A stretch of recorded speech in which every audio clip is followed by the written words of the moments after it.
بہت سال پہلے کی بات ہے کہ آسمان کے اوپر خداوند کی ہیون میں ایک فرشتہ تھا جس کا نام لوسیفر تھا، اور وہ فرشتہ خدا کے قریب رہتا تھا۔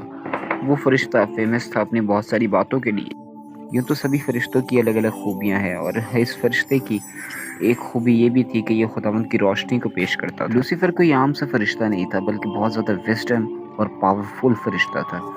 یہ ورشپرز کا لیڈر بھی تھا، اور اپنے دھنوں سے، اپنے میوزک سے جو ہے یہ خداوند کو عزت اور جلال دیتا تھا، اس کے نام کو جو ہے وہ بڑھاتا تھا۔ لیکن اس میں بدلاؤ آنے لگ گئے، اور وہ خود کو جو ہے وہ بہت زیادہ گھمنڈی اور مغرور بنا چکا تھا، خود کو بڑا مانتا تھا۔ اس میں لالچ بڑھنے لگ گیا، اور وہ چاہتا تھا کہ وہ خدا کی جگہ اب لے لے، اور سارے ورشپ اب خدا کے بجائے اس کی کریں، اور اس کی بات مانیں، نہ کہ خدا کی۔ تو اس نے کچھ فرشتوں کو اپنے ساتھ اس بغاوت کے اندر ملا لیا، اور وہ یہ فیصلہ کرنے لگ گئے کہ ہم اس تخت کو چھین لیں گے، اور ہم خدا سے بہتر جو ہے اس سارے سسٹم کو چلا سکتے ہیں۔ تو وہ یہ پہلی بغاوت تھی جو لوسیفر نے ہیون کے اندر کی، لیکن خدائے پاک اس بغاوت کو سکسیسفل نہیں ہونے دے سکتا تھا۔ پھر خدا نے اپنے ایک اور بہت ہی اہم اور پاورفل فرشتے کو، میکائیل کو بھیجا، اور وہاں پر جو ہے وہ جنگ ہوتی ہے۔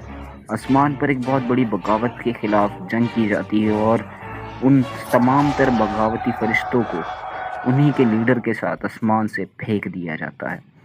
وہ اس فضل سے جو ہے وہ نیچے گر جاتے ہیں، اور ان سب کے لیے اور لوسیفر کے لیے جہنم کی جگہ تیار کی جاتی ہے، جہاں تاریخی ہی تاریخی ہوگی۔ لوسیفر کے گرائے جانے کے بعد اب وہ سیٹن کے نام سے جانا جاتا تھا۔